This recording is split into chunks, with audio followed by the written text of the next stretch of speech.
Moment of silence for the champions, for those who ain't going hard on lifestyle.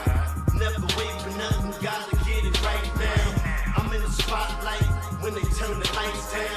Only a champ swing the hardest in the 12th round. I love the fourth quarter, I love the ninth inning, I love game 7. Bring on the competition, cause in my heart, can't nobody do it better. Can't slow me down, won't stop me never. I'm so Cassius Clay, Tyson in the prime. You know me, mate. I'm coughing, and I'm Barry Bonds with Minds. What's up, everybody? Welcome back to the Pressure Podcast. This is a Thursday night edition, motherfucker. Let's Give me a hell yeah! We are back in full effect on a day where the New York Trash has clinched another losing season. Meanwhile, the New England Patriots has clinched a winning season. Be cool, nigga. We also come to you on a day where the Mavs GM no longer has a job. Travis Hunter is not going to play for the rest of the season. But Joe Burrow might just be back sooner than expected. We got a lot to cover today. Today is Top 10 Thursday. On Thursdays, we establish what we learned back on the weekend. The format is Monday, Thursdays, and Saturdays. We're here on Monday, Thursday, Saturday at midnight. Only at Pressure Podcast Live on YouTube. Please feel free to subscribe, leave a like, and comment, motherfucker. But on Mondays, we recap the weekend and see what we learned. Thursday, we use what we learned to establish, and that's today. And then using what we established today, we will make our predictions on Saturdays. Sure. Today, we have the NFL tiers and the NFL QB tiers. But we also have the NBA tiers and the NBA Superstar tiers. Not to mention the Power. Sure. It's Top 10 Thursday. We got a loaded fucking episode. Let's get it. So we're going to start with the Thursday night football just to get football out of the way. This is not much of a game. If you didn't bet the under, I don't know what's wrong with you, okay? I wouldn't have bet the spread, but it ended up working out. As you can see, they won by 13, and it's exactly what Vegas knows way too. They're way too fucking good. How do they always get this right? But I bet the under, and I won. So New England clinches the winning record, like I mentioned. Drake, his usual self, a 107 passer rating, 25-34, which is almost 70% completion percentage for 281 and a touchdown. I don't think we learned much in this game. I know that I've always said the New York Trash are not a real organization. I have to look up to see when was the last time they've won at New England, other than the playoff game with Rex Ryan. But in the regular season, I mean, it's been way too long, and it just keeps going and going and going. Doesn't matter who the quarterback is on the other side. Doesn't matter who the coach is on the other side. Doesn't matter who the GM is on the other side. As long as it's the same fucking owner, they're going to be the same New York Trash. What I learned is nothing. It's just that New England clinches a winning record and New York clinches a losing record. That's it. They have a losing record for sure. What I learned is that it was nothing really. But I will say this. If Drake May goes and gets the number 1 seed in the AFC, I don't care about him making the playoffs. To me, he's elite. I don't care. I really don't. If he goes through all that, because I believe he plays you guys as well, right? Do they play us? Let's check that schedule, shall we? I think we do face them. I do. Yeah, because we place the entire division. We play the Miami, the Bills. Yeah, yes, we do. We have yet to play the New York Trash, and we have yet to play. So to me, if they beat the Patriots, if they run through, if they get through those games, and I'm not saying he has to win that game because he might not win that game, but if he goes toe to toe with Lamar Jackson, I'm ready to call Drake May elite because he's just, man, like the kid is. He's only scratching the surface of how good he can be, and he's so young, and he's still learning.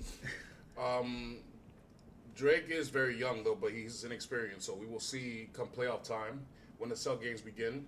I got to see what the Vegas odds after this weekend of the Patriots winning the AFC, like, flat out.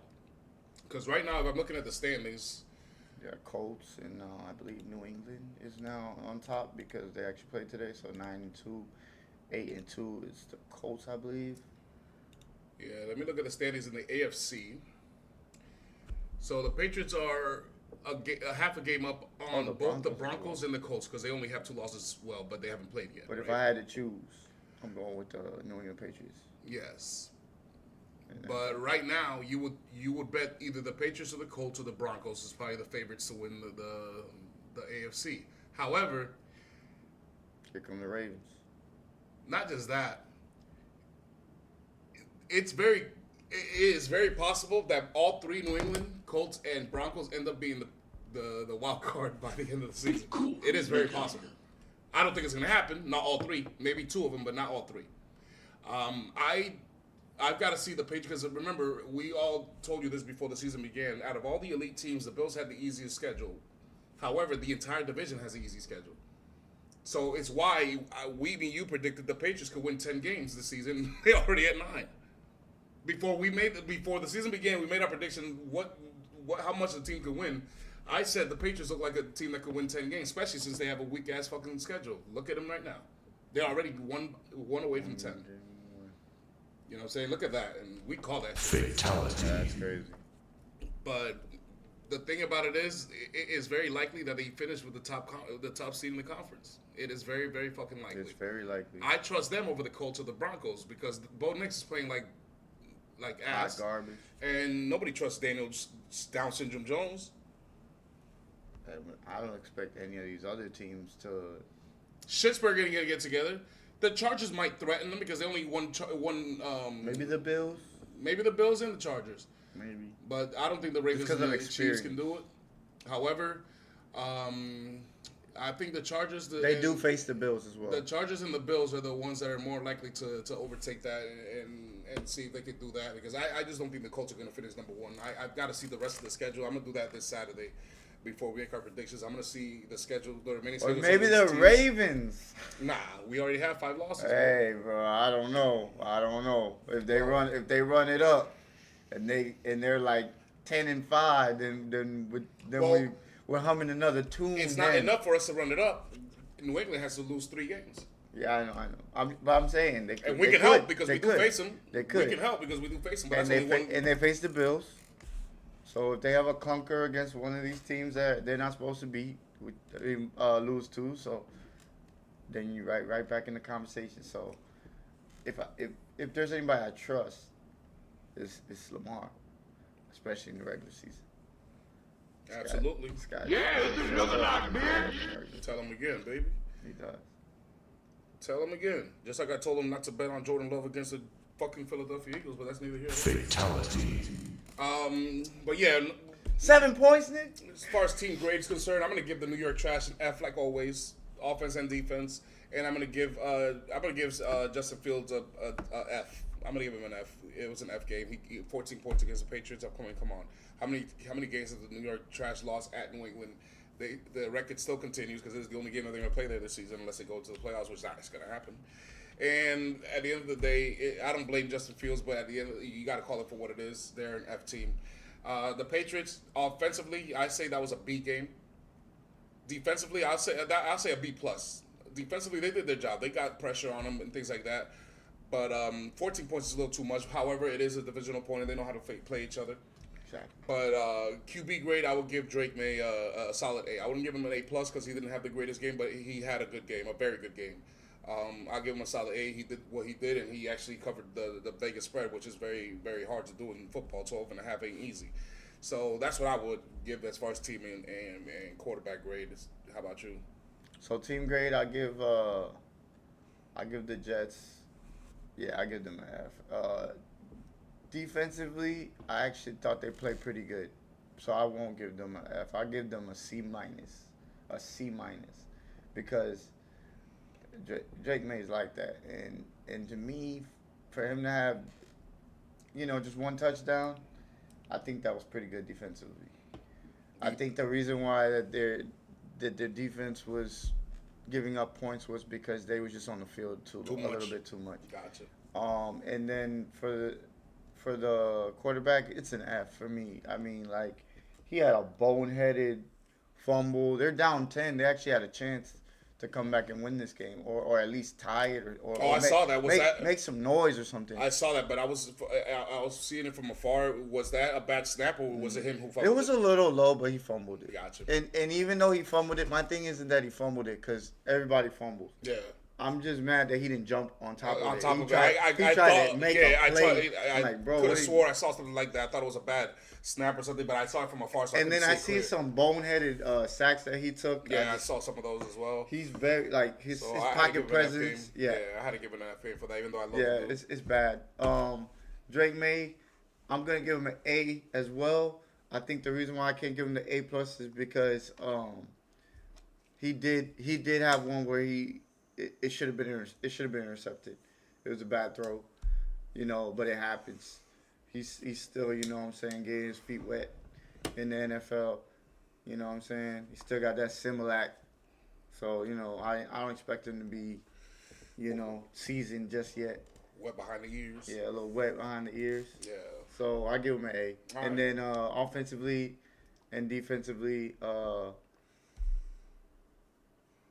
give it a B. I give them both a B. I thought they took care of business. They kept them from rushing 100 yards, under 100 yards, and I like the coverage as well. Christian Gonzalez healthy. They're a tough team, man. Looks good. Fuck the Patriots, though. All right, let's get to the Week 11 and NBA Week 4. Let's do the team tiers first, okay? Or should we do the stars?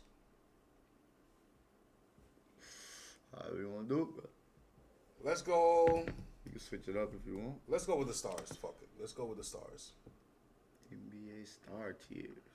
This is So before our top I'm gonna go with the. 10 NFL. Let's start with the QFL here, which is what I call the NFL.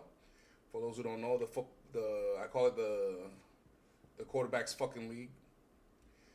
Reason why is because I am convinced that the football is no longer regular football anymore. You have to have a quarterback to be able to progress and succeed. So you have the USFL quarterbacks, which are quarterbacks that don't belong in the league. Not necessarily saying that all of them are like that, but this is the grade that they're in. Cam Ward, he's a rookie, plays for the worst team. He's the number 1 overall pick. You know what I'm saying? We're gonna practice some patience, all right? Dylan Gabriel, he's the weakest armed quarterback I've ever seen. He plays for the Cleveland Browns, which is a open door northern city. You would hope you have a strong arm quarterback. He should play in Miami with Tua. Then you have Geno Smith. Geno Smith leads the league in interceptions Mr. Pick himself. until I think Tua beat him now. Tua is now number 1 in interceptions. Then you have Bryce Young. Bryce Young is just a bust. It looks like he's a bust. He can't even game manage anymore. It seems like the league's figured him out game managing wise, and now it's time for him to adjust. So we give him 1 week and see if he does anything else because it's already been 1. Then you got Trevor Lawrence, who's another bust. I thought I liked Trevor Lawrence. I wanted to like Trevor Lawrence. He's giving me no reason to like him. He hasn't given me no reason to hate him. So I don't know what to say about the guy except I've lost my patience. I think what you see is what you're going to get from him. They got a very good coach in there, and Liam Cole. Look what he did with Baker Mayfield, and even with Jameis Winston at one point. You know what I'm saying? So no. Then Justin Fields belongs there, as you saw. He had an F game today, and Jacoby Brissett, he's back to normal. Then you have the backup QBs. This is the guys are actually doing their jobs. Mariota, he's a backup QB. He actually does a good job as any. You got to give Cliff Kingsbury a lot of credit. That man is very underrated. If anybody's looking for a head coach, and you have a young quarterback, Or you're offensive you know what I'm saying? coordinator. No. He's so good at offense that he deserves another shot at head coach. Head coach. I think so. I respect it. I think Joe Flacco is the best backup QB in the league.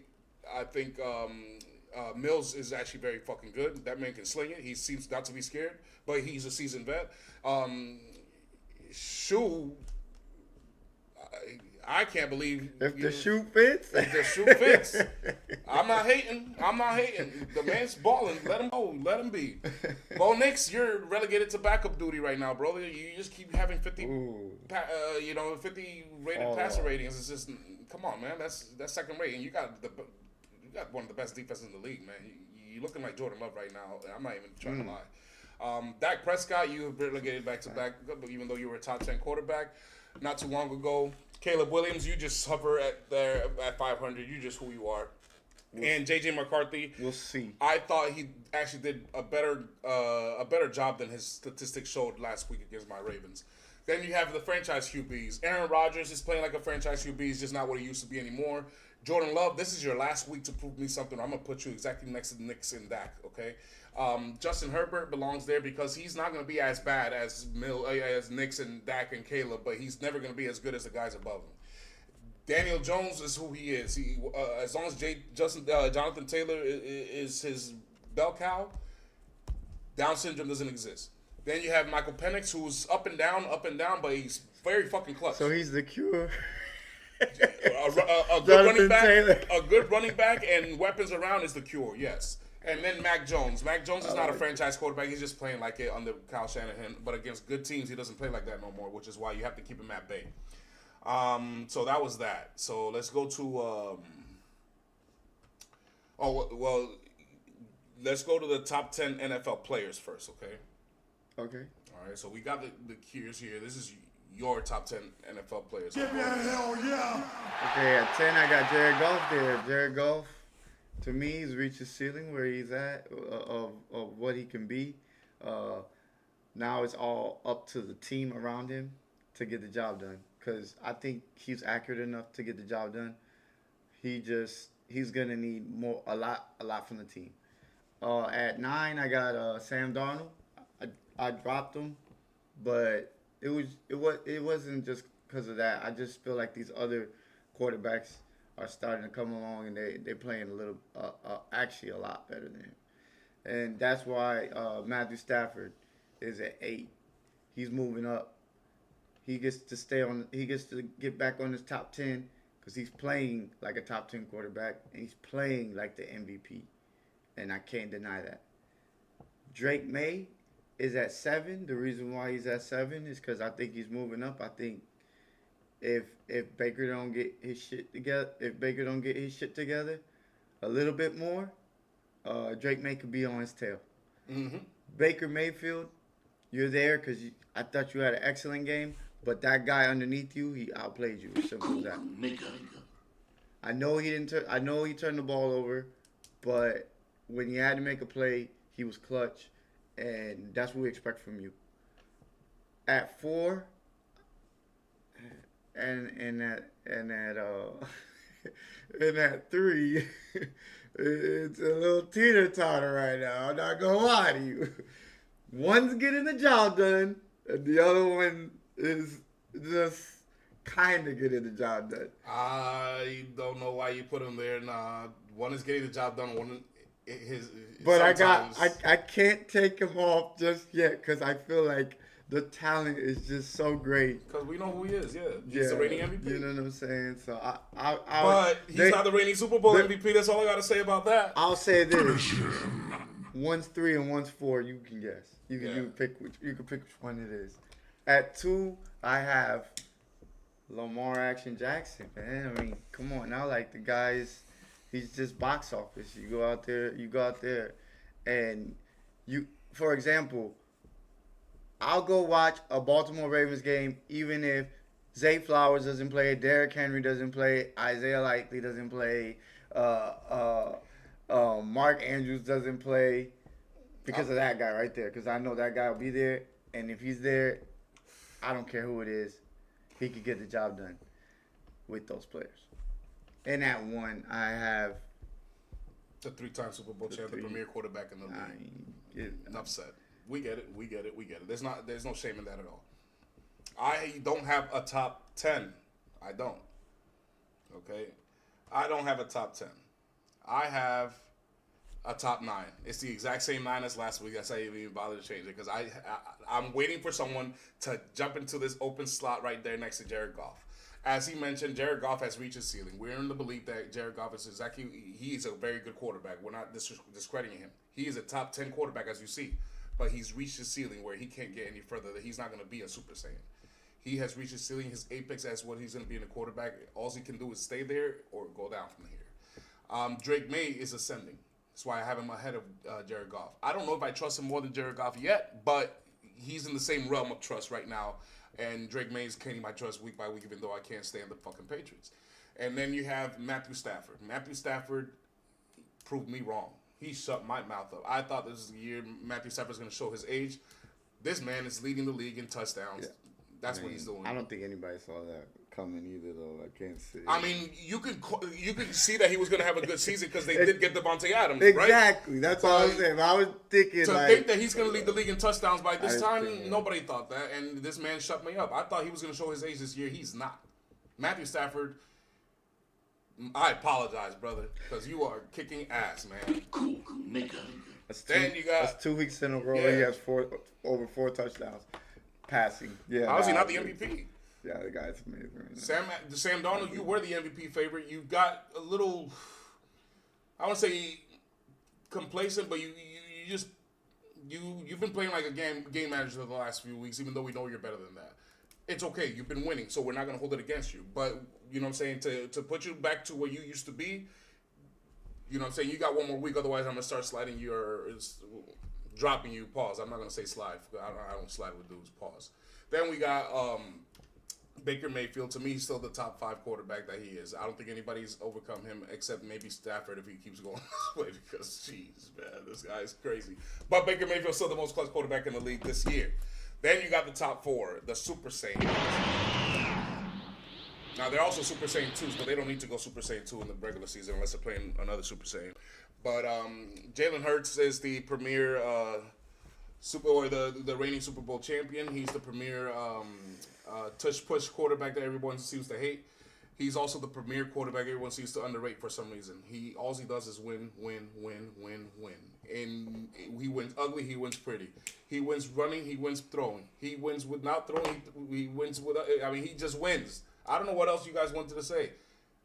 I've been saying it for 2 years that this man is a top 10 QB. Nobody wants to believe me.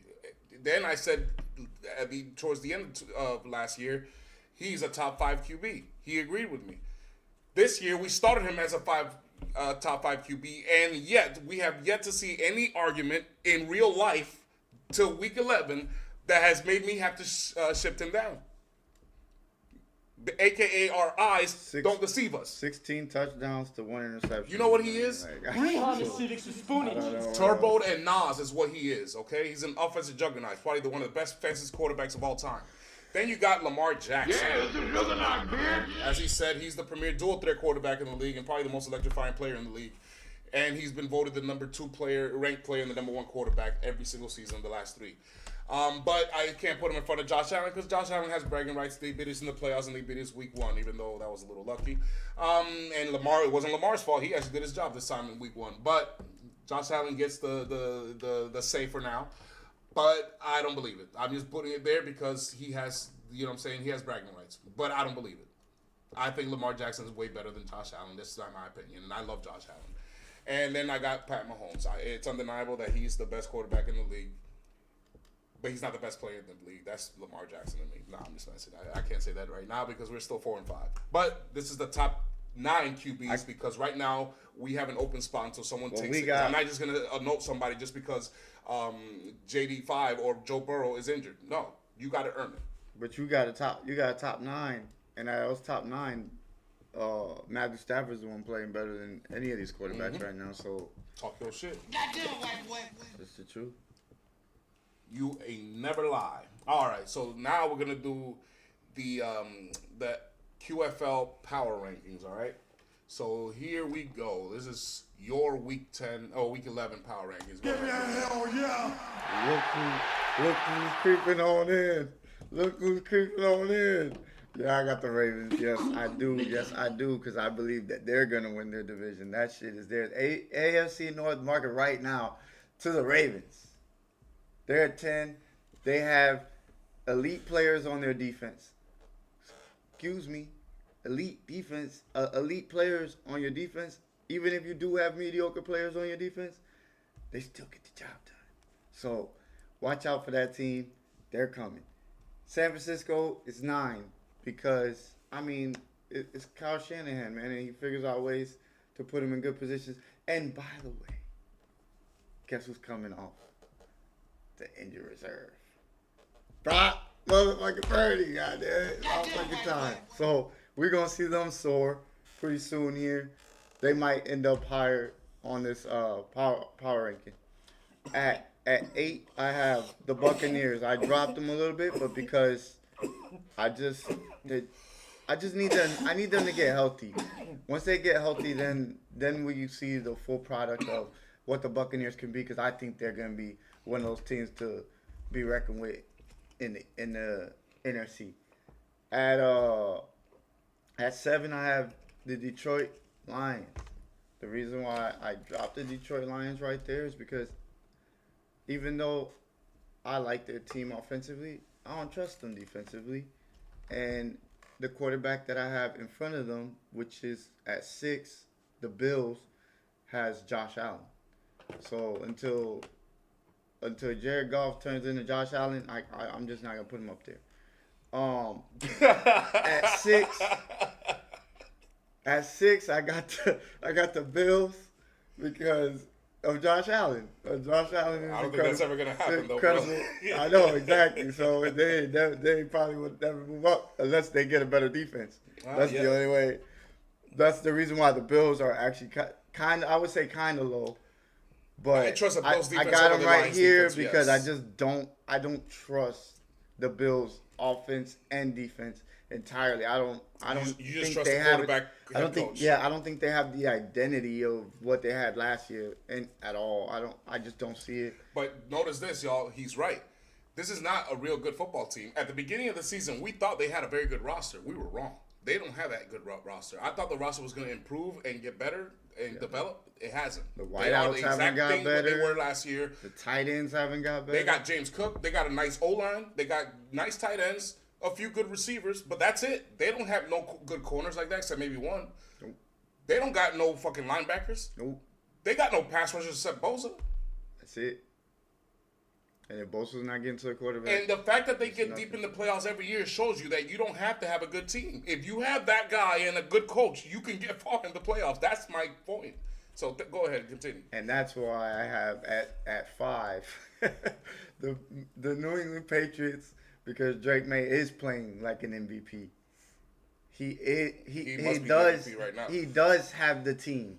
He does have the defense. He has the offense.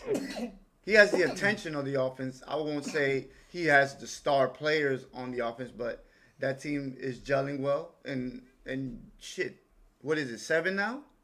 7 in a row? I mean, sheesh. At 4, I have the Seattle Seahawks. Hear me out. I know Sam Darnold's not playing like Drake May, but that defense. I put that defense against any of these teams up here. Any of them. Any of those top 10. Any of them. And I think having Sam Darnold and having Walker, Charbonnet, Essen, man, come on, man. Like, he's playing, JSN is playing the best at wide receiver. We can't deny that, bro. Like, we can't, like, so I'm not about to take them out of the top 5 with the top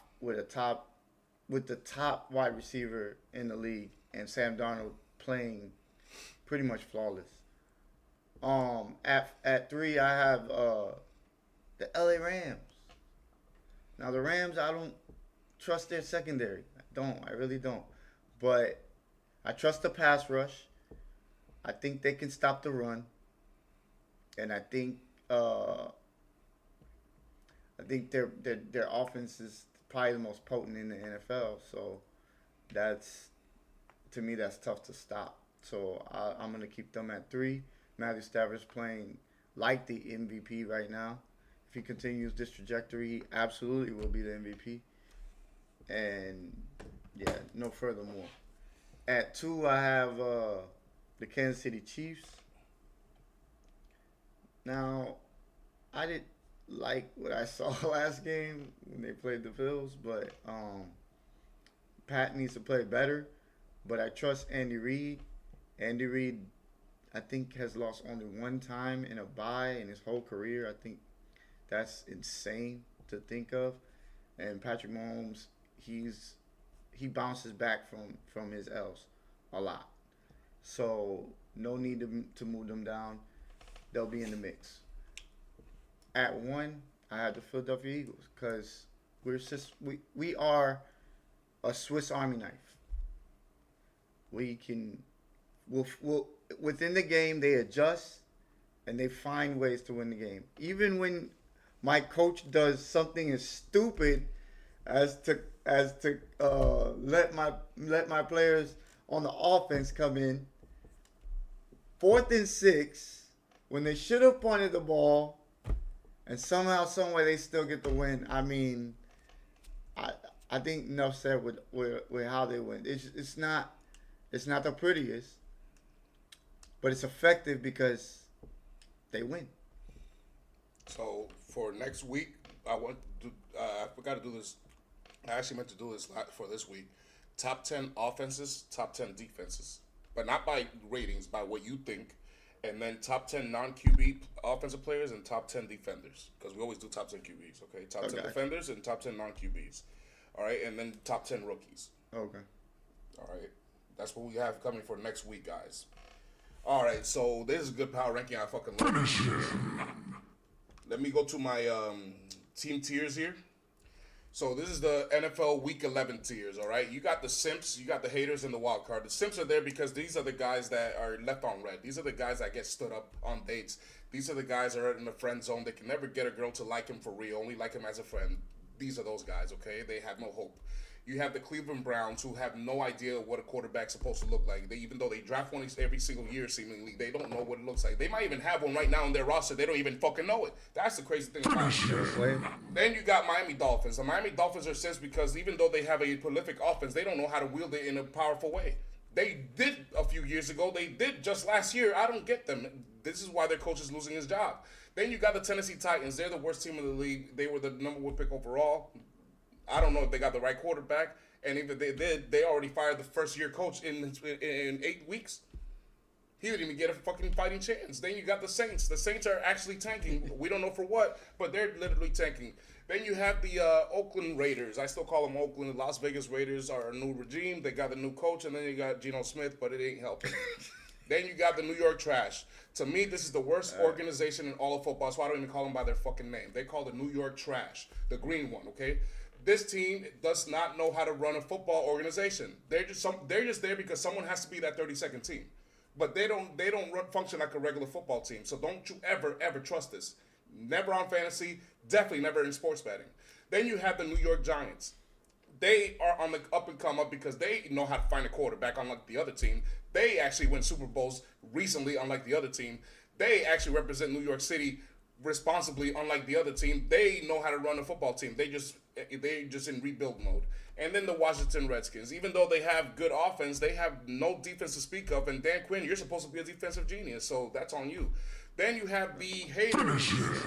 The haters are the guys who basically wish they were going to the wild card. They probably have no hope to make the wild card or the playoffs, but they're also strong enough to knock out some of these teams, even though they don't make them themselves. That's why they're called haters. In here, you will find the Cincinnati Bengals. The most prolific offense, probably, but then you have the exact opposite on defense, all right?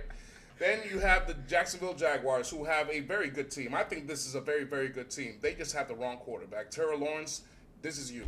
This is your fault. You're why they're going to be in the haters club. Caleb Williams and the Chicago Bears are a work in progress. I don't think Caleb Williams is ever going to be where everybody thinks. He is a very good quarterback when he wants to be, and when he's found his rhythm. I think the Chicago Bears are a dangerous team, so this is why I leave them there. Then I have the Carolina Panthers. They are not visibly a dangerous team, but for some reason or another, they're above 500. So you got to give them credit, and they beat good teams. So there's something that the Cowboys can't say, and they're on the same plane with them. Then you got the Texans. The Texans just lost C.J. Stroud, otherwise they would be in the wild card rounds. The only reason why, because this is, to me, the most Super Bowl ready defense in the league. Then you have the Dallas Cowboys. They're the Cincinnati Bengals defense of the NFC. They have no defense to speak of. Everybody's going to have a good day against these guys. A child is going to have a good day. USFL Canadian rugby quarterback is going to have a good day against the Bengals and the likes of the Dallas Cowboys. And then you have the Cardinals, who still looks like they're not going to have Kyler Murray for the rest of the year. They're in disarray. Jacoby Brissett is not that kind of guy. He's only going to keep them afloat as best as he can. And then the Atlanta Falcons are they're what the Giants want to be a year in a year. You know what I'm saying? These guys have built a solid defense and a solid offense. The problem is their inexperience. The defense knows how to get to the quarterback, but if the quarterback has a good quick release or a good time decision, they haven't made that adjustment yet. Yeah. You know what I'm saying? Then you have the wild card. I have my Baltimore Ravens still outside the top 10. I'm just gonna make them earn it because they pissed me off. I deserve that. I've got the Green Bay Packers here because I don't trust them. They're the most untrustworthy team in the NFC. And then I got the Indiana Colts. I don't trust them that much. It's just that I know that they're that good and they're going to make the playoffs because they're just that good. But I don't think they're going to go into a deep run in the playoffs. And then I got the Minnesota Vikings. They are like the Baltimore Ravens of the NFC to me. This is the most dangerous team of below 500 in the NFC. Then you have the Pittsburgh Steelers. The Steelers are there because they're led by Mike Tomlin and they have a Hall of Famer in Aaron Rodgers and they got T.J. Watt. Outside of that, I have no idea what else they got, but they're still around. And then the San Diego Chargers. Yes, I still call them San Diego.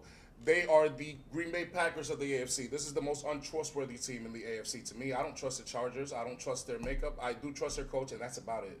And that's it for Week 11's tiers. And now let's get to my Mortal Kombat-inspired power rankings. Now, everybody knows this is rated M for millennials, okay? So millennials have a thing that a lot of kids today won't ever know is that back in the day when we played video games, there was no way to save progress.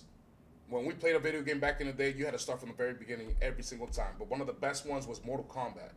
It was a game where you had to pick a fighter and work your way up a tower and beat the champion. If you do that, you save the world and all that other shit.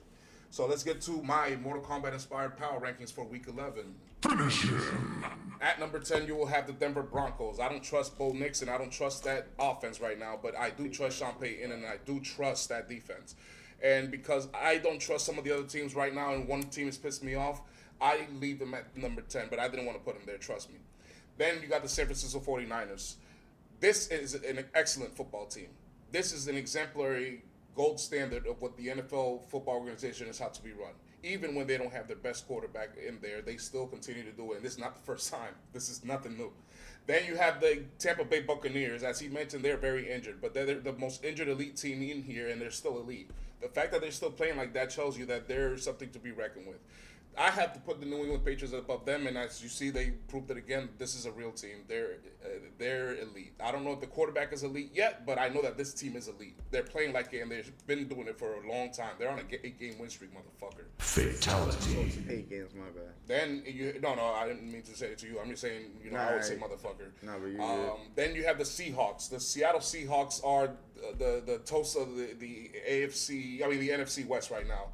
This is a team that is something to be reckoned with. I think this is like the New England Patriots of the NFC. This is a team that has a very good defense and a quarterback that's playing on top of his level, and I think he just keeps improving every year is what it looks like. And a well-coached team. This QFL rules, coaching and quarterback combo matters. But I still put Jared Goff and Dan Campbell on top of that pause because they have proven they've done this a little longer than the teams below them, except for the Buccaneers, but that's because they're hurt. Dan Campbell, to me, let me tell you something. There should be a statue of him in Detroit already. Detroit, don't you ever fire this man. I don't care what's happened in the next 3 years, okay? This is the savior that Detroit's ever wanted. You guys have been irrelevant for the better part of 50 years, except for Barry Sanders and Megatron. That's it. Megatron and Barry Sanders, and that's it. And it's not just because of fantasy. It's because these guys were highlight reel dudes, you know what I mean? So good for Detroit, but I kind of, you know what I'm saying, I can't put him on top of the Bills because I trust Josh Allen more. He makes deeper runs in the playoffs more than he does, so I have to put him above him. Josh Allen, you know what I'm saying, he's the reigning MVP. He ain't looking like it sometimes, but he still beat the Chiefs, so you got to give him that credit. Then he beat my Ravens. Then you got the LA Rams. I also moved them up very high because they are playing like what they are, a recent Super Bowl champion. And it looks like they got a little better offensively. It's just the defense that worries. Then you got the Kansas City Chiefs, who, they had a bye week. And, yes, I know they didn't look good against the Buffalo Bills, but that happens every single year. And every single year they beat them back in the playoffs. So they're going to be there. And then the Philadelphia Eagles are number one because they're the reigning champions. They're still very, very good. And they've beaten every team under the year. They've beaten the fucking Kansas City Chiefs. They've beaten the Detroit Lions. They've beaten the fucking Buccaneers. They beaten who else did y'all beat? Who else didn't you beat? I think the only team that beat us was the Broncos on there. Yep. So, you know what I'm saying? So, and another reason why I forgot to mention why Jalen Hurts is a top 4 quarterback and why the Eagles are this good. Despite the fact that A.J. Brown is like, you ever seen, like, it's like a bumblebee that won't leave you alone. You know, it's like that pesky thing. It's like that scratch way back that you need to grab something to reach it. That's A.J. Brown. And yet they're still producing at a high level. So what do you want me to tell you? Fatality. Not only that, he's not. Even though he's saying, "Throw me the ball," he's not throwing him the ball. like almost like you're not in charge here, and I like that. You're not. I like that. But he's not. At the end of the day, he's the captain. He's Now the let's coach. switch it up to the Let's NBA. go. Hell yeah. It's week 4 of the NBA season, baby, and the league's looking pretty interesting right now. This is the NBA star tier. So in the bronze, I'm not going to give them labels because this is the bronze, the silver, and the gold standard. You can see the colors, so there's no need for them, okay? I'm not disrespecting nobody in here. It's just that there's so many good players in the NBA in comparison to, like, quarterbacks in the QFL. I got to put them in this kind of tiers because you can't compare quarterbacks to wide receivers in the NFL. You have to put them in different things. But you can't compare a center and a point guard in 2 different teams as long as they're superstars. You can. So, and the bronze, which is a good thing. This is one of the top players in the league. I put Sabonis in there. Sabonis is not winning many games, but let me tell you something. This is a bona fide stud. This guy is not just a fantasy stud. This guy is balling, and this guy is trying to win. He's trying to change the culture in Sacramento. So kudos to him. Josh Giddey, I can't hate. That white boy's going ham. Goddamn white boy. The Bulls are starting to lose now, but he's still not playing bad. He's still playing very fucking good. I am surprised. Cam Thomas belongs there. He's Brooklyn's best player, but MPJ is right along with them, so I put them both over there. Brooklyn, how the fuck are you 1-10 and you guys have these guys scoring crazy? Then you have Jamal Murray, who is the best point guard that you could ask for a guy like Jokic. Because the man can shoot and he learns how to find his spots, but he could also pass and dribble and create for himself and create for Jokic. So you got 2 guys creating for each other at all times on the floor. Imagine that as a defender. Then Sengun, I call him Sangano. Sengun is a baller. He's Sabonis, but playing for the Houston Rockets, basically. That man just balls. I just don't like him because sometimes he's a pussy. And then you got LaMelo Ball. LaMelo Ball is an injury-prone dude, but he's box office is the best way to say it. Then you got the silver standard. There I got Franz Wagner. Franz Wagner, to me, is so underrated. I think people don't give him enough credit for what he does. He's not just a great shooter and a great passer. The man actually does play defense for a European. That's actually very, very indisputable. You can look it up. Then James Harden. James Harden, listen, he's an ageless wonder. He's not the James Harden that we used to see with a step-back 3 and cut through the basket and one, but he can still create for his team. He's still an elite player. Zach LaVine is an elite player, but he's like LaMelo, except offensively better. Well, not offensively better. He's just a scorer compared to LaMelo. He's a creator for others. But they're both injury prone, even though they're both box office. Pascal Siakam. That guy's underrated. Pascal Siakam is he's a champion. He balls out, and he's 1-10 right now. But you know what? I don't blame it on him. It's just that there's too many injuries on his team. Julius Randle is what he is, guys. He's a top 5 power forward in the fucking league, and that's you gotta call it how you see it, guys. Then Avdija, this guy. Yeah, that nigga's nice. I might have to move him up. He keep playing like this. He definitely gonna most improved player. I have no words to say what this guy is except he's elite. He looks elite and he looks like he's a superstar in the coming. He really does. Then you got Trae Young. Trae Young is already a superstar. He's just not in a winning team, but he's not in a losing team right now. They're actually not doing that bad. And then Karl Anthony Towns. Karl Anthony Towns is a super. He's a star. He's not a superstar, but he's just a little soft for me. I wouldn't call him a pussy like, you know what I'm saying, Sangano, but he's soft. That's why I put him at silver. Then you got Paolo. Paolo is he's becoming a superstar in his own right. I just wish he was a little more consistent. But it's the entire Orlando Magic started off slow, and now they seem to gather up. But I hope the injury is not severe. Then you got Cade Cunningham, who's playing like an MVP. He's what Detroit's answers. Detroit, if you get rid of Cade Cunningham and Dan Campbell, I will nuke you my punk ass self. Then you got Lauri Markkanen. Markkanen, he's a stud. He's a baller. He's a legit bona fide baller. Congratulations to the Utah Jazz. They just don't have nothing to go with it. Then KD. KD's another ageless wonder. He is what he is, Durantula. He's never going to stop being a sniper. He's never going to stop being a scorer, and you can never guard him because he's that tall and he can leap over you. Norman Powell. Norman Powell is probably the most underrated star in the league. This guy is a bona fide baller. I just want to see him in the playoffs to see if he continues that because I saw him with the Clippers once and I know he can show. He up. can. Yeah. He can. He's gonna show. You just don't see it enough. AR-15 is averaging 30 points a game, and there's nothing I can say about it. Fuck that guy. The only thing I question is his performances in the playoffs sometimes. Yeah, He's very inconsistent. but that's not. But this is not here now. Right now, he's 30 points a game, but it continues. Absolutely. And I agree. Devin Booker is obviously one of the best scorers in the league. He's actually one of the best scorers in league history. He's just a guy who disappears in Game 7. I don't like him. I don't trust him for that reason. But then let's get to the top 10. That's automatic. The top 10 players. You're gonna like this one. You're gonna like this one. In here, I have moved out a few guys. I had to move out due to injury. Who was it? I forgot. I had him last week, and I forgot.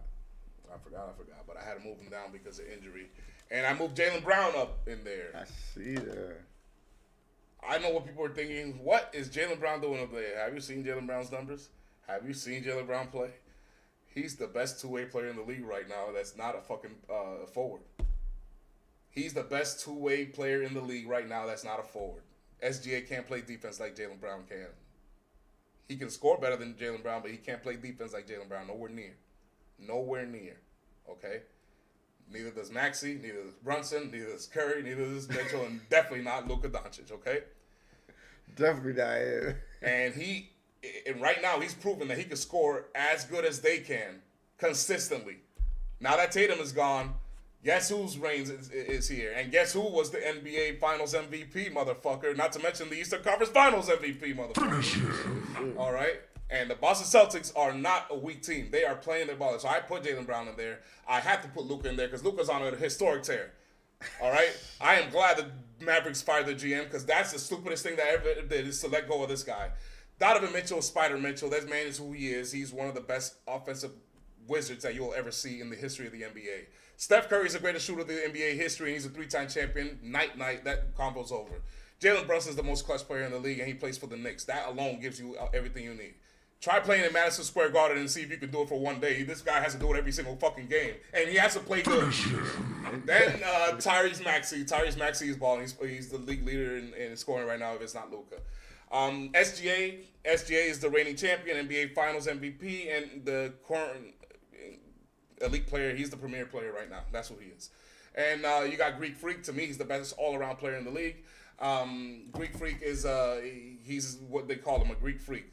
He's from Greece. He's 7'1", but he's athletic as hell. He's dunking all over you. He's finessing all over you. He doesn't stop running. This man don't get tired. He don't get tired. That. He must have grown up playing soccer or something because he doesn't get tired running. Back to the basket. Yeah. When he start hitting that back to the basket, it's over. And for a guy that plays, it's over. and for a guy that plays, you could say he plays intelligently reckless. Yeah, he does. He does play reckless, but not in a way that's detrimental to the team. Turning over the ball and stuff, no. And he doesn't get into foul trouble. For a guy that plays like that, it's astonishing he doesn't ever get into foul trouble. The guy next to you gets into foul trouble, but he's young. It's likely to happen, okay? That was bound to happen. But he's what he is. He's one of the greatest big men that the world's ever seen, all right? Won by Yama. And then you got the premier fucking big man in the league is Jokic. I mean, I don't got to say much about him. But those are, to me, the top 10 players week 4 of the NBA season, okay? Give me a hell yeah! The JB one isn't that surprising to me though, because he is playing like that. I mean, you could look up the stats if you want to, bro. He's up there. He's up there in scoring. He's elite in defense. I think it's 28. I think it's 28 points a game. I think he's number 12. 27. He's number 12 in the league. Yeah, man. He's number 12 in the league. Oh, it was Ant-Man. I had Ant-Man in here, but because Ant-Man is injured, I had to move Jaylen Brown up. Because remember, Ant-Man is also a two-way player. Well, to me, it's not just offense. Well, show mine now, sir, so I can show you. Oh, but I only got the teams. Oh, you don't have that one? Oh, I thought you had that one. The one I sent to you. I sent you that one last week. Let me see.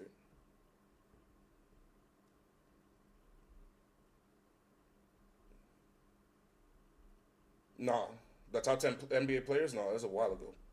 No, hold on. Oh damn, maybe I didn't send it. I did. No, I did send it. Hold on. Let me see. But I mean, it's hard to disagree. Like I said, he's averaging 20. Oh, now it's 27 points per game. He's averaging. He's shooting at 50%, 51.5% clip. Okay, he's shooting 37% from 3-pointer. He's averaging five rebounds, 4 assists, and 2 steals. No, 1.5 steals a game. So almost 2 steals. He's an MVP candidate to me if the Celtics end up making the playoffs because you guys are playing lights out. So let's get to your NBA power rankings. Where did I put that shit at? Yeah, I agree with that choice. Oh wait, I put it here. Here's your NBA power ranking. I think the thing that I like the most is he's shooting over 50%, and these are difficult shots he's making. It's not like he's just out there laying the ball up. But my top 10 here, I got Minnesota at 10. I think Minnesota's gonna be. I like the improvements from Jaden McDaniels. I think even though that they have Ant hurt right now, when he comes back, he's gonna make the team even better. So I'm gonna keep them at 10. And I think they'll rise. At 9, I got Cleveland, the Cavs, because I think the Cavs. I think they kind of taking a step back. They don't look like the same team to me. These other teams that I have in front of them, they look like they're playing like miles ahead of what I'm seeing from Cleveland right now. They're just not consistent. Donovan Mitchell is getting his stats, but lately it's been like 10 for like 24 and stuff like that. Like you don't want to have stats like that. You want to be more efficient. Efficiency, you know what I'm saying? It makes good for defense because if they're catching the ball off the rim every time, and that's fast break. So that's why efficiency matters. At 8, I got the Chicago Bulls surprisingly playing very well with Vucevic and just a bunch of guys that we don't know yet, and they're missing Kobe White too. Yep. So that's impressive. At 7, I got the Lakers, who have surprised the hell out of me playing like this. With even though LeBron James is 40 years old, I think it's surprising that they're playing like this without LeBron James. AR looks amazing. Luka, amazinger. I think DeAndre Ayton's playing pretty decent. The supporting cast looks pretty good. LaRavia, they got pieces. So I'll say that's surprising. I'm gonna keep them there. I think when LeBron comes, they'll probably stay about right there. I don't think they're gonna. I think that might be their ceiling. At 6, I have the Orlando Magic, who starting to play a lot better than they started, because it was hot garbage like a week ago, but that was a week ago. At 5, I got the Detroit Pistons, #1 seed in the East. I don't know what to say about that. I didn't expect that. I'll say that was surprising as hell to me, because I did have them in my top 10 to start the year, but I didn't have them this high. But they're playing up to that standard. It looks like, I guess, them playing in the playoffs gave them a lot of experience to now where they play in a little more free in the regular season, and it's kind of easier. At 4, I have the New York Knicks, who I also think are starting to gel, get their team together. I also mentioned how the reason why I think they weren't playing that good was because of the chemistry off the bench. I think they had to find that first, and now that they found that, I love what I'm seeing from that team. What's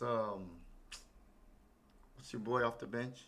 Jordan Clarkson, amazing. I mean, I expected that, so I expect them to get that together. And I also think that they'll move up higher, because I think they're the team to beat in the East. At 3, I have the Rockets, who, man, like, I can't, I don't know what to say about this team because they have the defense and the offense. The only thing that worries me is if they go up against a team that can really shoot the ball, like really shoot the ball, even with defense on them. I don't know how they're going to be able to react because I don't think they have the shooters that these other two teams that I have up here. Yeah, that's a definitely truth. So then at 2, I have the Denver Nuggets. I mean, They is fine. Bro, I don't know what Jokic had 55 points. And he could have had more. He just, it was just like, mercy, because it was like they started kicking the shit out of them. And I mean, the Clippers ain't nothing, man. I mean, the Clippers, you see how bad they're playing. They're just, they're a poor excuse for an organization right yes, now. they are. So at 1, I have the Oklahoma City Thunder, the reigning champs. I mean, and they're playing like it. And the scariest thing about this team is that Jalen Williams hasn't played a goddamn game yet. I know. That's the worst part. So that's my top 10, sir. Gotcha. Good shit, man. Give me a hell yeah. So we had it here. No, we got it right here. So here's my my NBA Week 4 team tiers. Okay. So in here we got it just like the QFL, the simps, the haters, and the playoffs of the N3A, which is the Negro 3-point addicts. Okay. You got the simps. The simps are the Wizards. The Wizards, they're just a bad franchise. I'm not saying that they're dysfunctional, but they don't know how to run a basketball organization, it looks like, because they just keep rebuilding, and they never get anywhere. The Indiana Pacers are ridden with injuries, and they've lost Tyrese Halliburton. So, you know what I'm saying? You got to give them due process for now.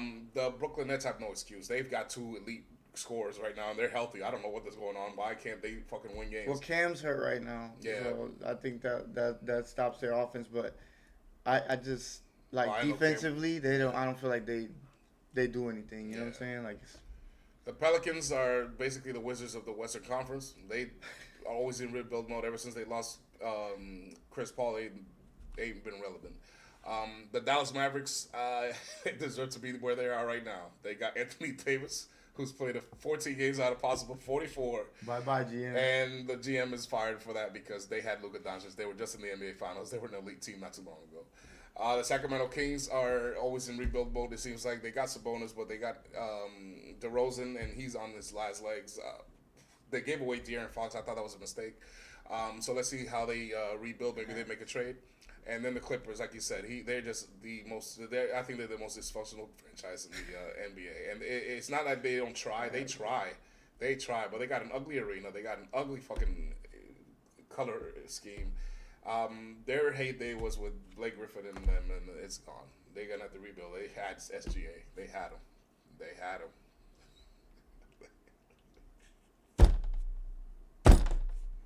They gave him up for Paul George and James Harden. Unbelievable. Then you got the haters. The haters are the Memphis Grizzlies. They're not going to beat elite teams, but they can stick around and maybe they'll be able to knock somebody else out for the playoffs. Maybe get into the play-in. Like that rookie Coward. Yeah, I do. Nice. The Charlotte Hornets. Unless LaMelo Ball learns how to stay healthy, they're not going to be irrelevant. K Nipples, baby. K Nipples can't do it by himself. LaMelo's the guy. You know it. We know it. And I just hope he stays healthy. We know K Nipples gonna be right there, though. He's gonna be right there, though. The Utah Jazz can do something, but the thing is that they play in a very tough conference. There's just too many good teams out there. I think Utah has something there too. I think the Orlando Magics are haters for now, but even though they kicked my Knicks ass, it's just because of the bad start. I'm very mad at them because they shouldn't have started like that. But I'm gonna give them more patience. But no, they kicked my Knicks ass yesterday. One thing that kind of Paolo. Well, Paolo got hurt in the game. Canceled one of my parlays. But I'll get my money back. They said they sent me a message. One thing I did notice that I did not like, which is why I did not like them getting rid of fucking Thibodeau, is that the Magic. Listen, that was a one of those Indiana Pacers games where the referee let us play. But sometimes they'll call ticky-tack shit from out of nowhere, and they'll call it mostly on us. Brunson and Cat had 5 fouls by the 8 minutes left in the fourth quarter. It was one of those. It was one of those. But That happened to us too. but I'm not trying to discredit the Magic played tough defense. And my point to mention Well, they always this- play good defense. Yeah, but They're they a played good strong defense team. defense. And my point to making all this up is that I noticed that Mike Brown, once he saw how the Magic were playing defense, he wasn't able to make an adjustment. Now it's a new team. It's a new team for him, new players for him. I'm gonna give him A little bit. time, but this is something that I want all Knicks fans to just point out. Notice how when the Magic played press defense on us and really locked us down, there was no adjustment made by the coach. Just noticing that right now. Then the Toronto Raptors, they're haters. I don't think they're going to be relevant. They might make the play-in. The Portland Trailblazers, their coach is gone, and I don't know what's going to go happen to them. So I think time will tell, I guess. And the Phoenix Suns, it will shock me if they finally make the playoffs and they don't have KD and Beal no more. I actually think the Portland Trailblazers are They're a pretty good team. possible. They're a pretty good team. Yeah. But are you gonna trust them to last in the Western Conference? I'd rather see it first. Yeah. You know what I mean? I just want to see. I want to see what his maturation is during the season. Facts. Advia. Yeah. If he continues this trajectory, then yeah, he's. Mm-hmm. Then they'll make some noise. Stupid Chauncey Billups. Then you got the playoff teams here. You got the Golden State Warriors, who are hovering about 500 until Jimmy Butler gets back. And it's funny because Jimmy Butler was just healthy and Steph Curry was the one that was injured. They just got Steph Curry back and Jimmy's gone. I just, come on, man.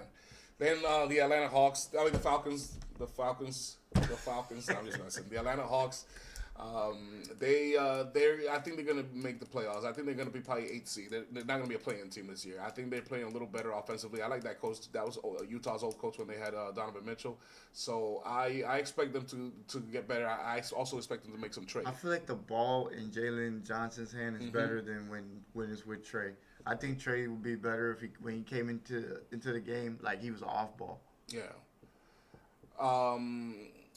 But no, I don't know about that because this man is he's a solid. No, he is. But what I'm saying is, I feel like the ball moves better with Jalen Johnson. Nah, I can't say that. This man averages 11 assists if he wants. Yeah, but he does. He does average assists. But even with those assists, they don't get nothing effectively done. If you watch how good they're playing without Trae Young, it's actually crazy.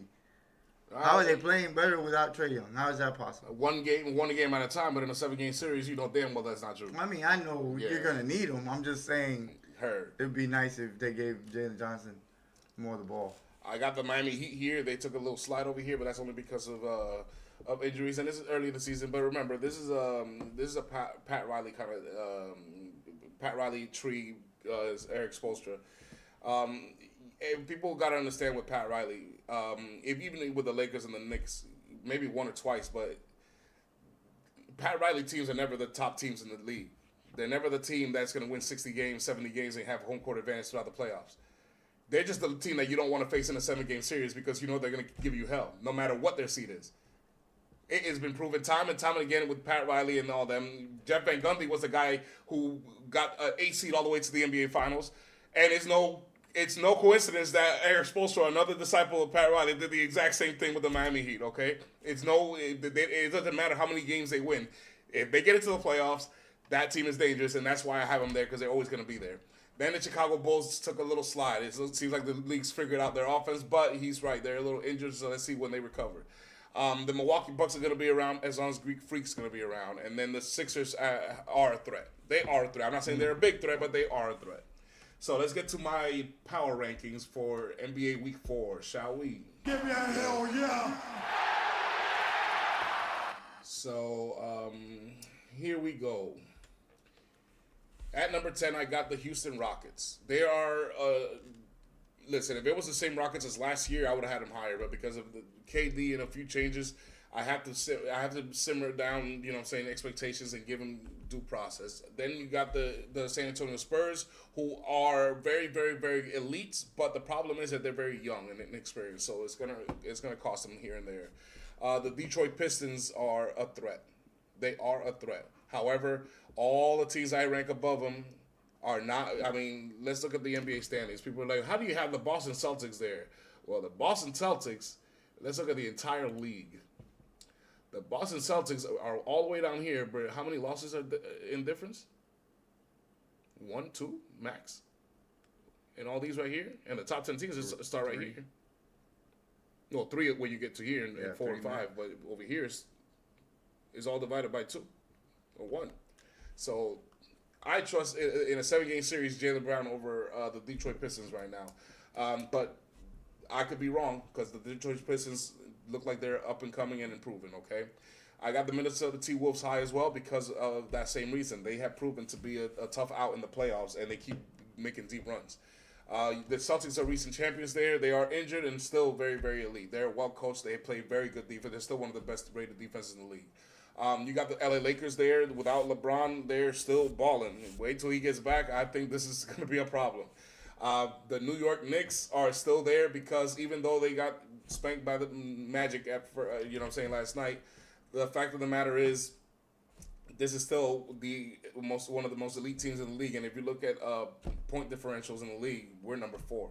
And that's where I have them. Then you got the Cleveland Cavaliers, number 3. I only put them there because of reputation. I agree with you, bro. They don't look like the Cavaliers of the last year or the last 2 years. They look like they're on the decline. So I'm just gonna give it more time to see if they fix their shit up.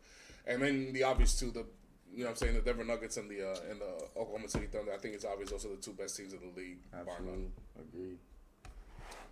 I think that was an easy NBA power ranking.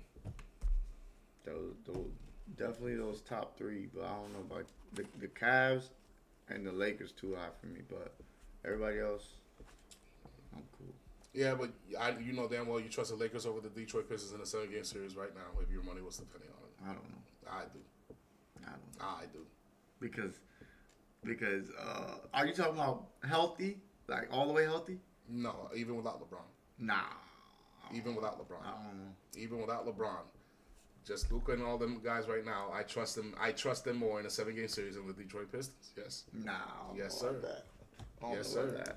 Yes, sir. And I don't like the Lakers. You know me. I fucking hate the Lakers. Because they both, to me, they're both experienced. I don't feel like one's more experienced than the other. No, yes, they're. It's not even close, brother. You know it. Cunningham, yeah, but not some of the pieces they got. Tobias Harris, he's not a. Yeah, but he's a vet. One vet ain't 1 or 2, 3 vets ain't enough. The superstar has to have experience for him to learn his shit. Hey, it could be this year. Cunningham is fucking balling. It could be his year, but we don't know until we know. I know Luka. That's the problem. I know Luka. I don't know Cade. I know Luka. Yeah, you know AR too. Fuck AR. Exactly, and that's the problem. That's not the problem to me because the Lakers will still be a better out to me in a 7-game series without LeBron James and then Cade Cunningham. Cade Cunningham is great, but he ain't no Luka to me just yet. Not in the playoffs. He's not Luka, but what I'm saying is Luka alone. You're saying Luka by himself would beat Detroit Pistons? What you're saying? No, I'm saying even maybe. I'm saying that in a 7-game series, no matter against who else. You said maybe. Maybe actually. But let's say because remember, they're not going to play each other unless it's in the playoffs. I mean, in the finals. Yeah. So it could be Detroit versus, let's say the Milwaukee Bucks, okay? And let's say it's the Lakers versus the Minnesota T-Wolves. Maybe I'll say the T-Wolves because they own them. But if it was the Lakers versus maybe, let's say, the Houston Rockets, nah, I'm going with the Lakers. And I'm not even going for them. I hope the Rockets kick their ass. No, I can see. But I would trust the can Lakers see it. over the Detroit Pistons against the Milwaukee Bucks. That's all I'm saying. That's all I'm saying. A 7-game series against a real team, I don't know Detroit just yet.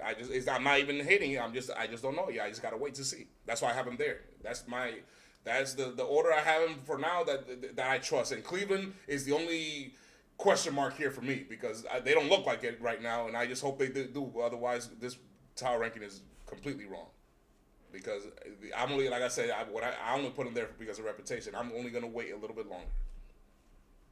But the NBA season is long, so it takes time. The rankings move a lot slower in the NBA than it does in the QFL. That's just what it is. But appreciate y'all tuning in. We didn't even lag today. We will be back on Saturday. Saturday is the day where we make our predictions. It is Players Under Pressure. We put players in the gravity room or in the hyperbolic time chamber for those who love Dragon Ball Z. And we give them instructions and see if they can succeed for the weekend. We will cover a few of the primetime games. And we will have a star-studded show for you for that, all right? So appreciate y'all tuning in once again. We will be back Saturday at midnight. We might talk some more NBA. We might talk some college football. And we might even throw in some fights in there, okay? I think this fight. I think it's a UFC fight pay-per-view this We're Saturday. definitely So talking college football. yes, sir. So because the playoffs are starting to begin right now, for sure. And we'll talk more about the state of the NBA. So till then, motherfuckers, appreciate y'all. Take care. Subscribe, leave a like and comment. Give us your take. Give us your power rankings. Give us your top 10 QBs. Give us your top 10 superstars in the N3A. Horns up. Till then. Georgia, kiss my ass. Oh, yes, Georgia. right. It's Texas, Georgia. You know. Make your prediction. I'm picking Texas. I'm picking Texas. I say 27-16. I'm going to pick Georgia just because I don't know. I don't know college football. I don't really watch it like that. I don't even watch the big games here and there. I'm just guessing, really. I don't know how it's gonna go, Yeah. but I just got a good feeling about. Let's what go, I'm seeing Archie. from Texas. I'm not going to bet on the game. Especially what that guy's doing. Oh Yes. my God, last 3 games. And I got some bets as well, some nice bets.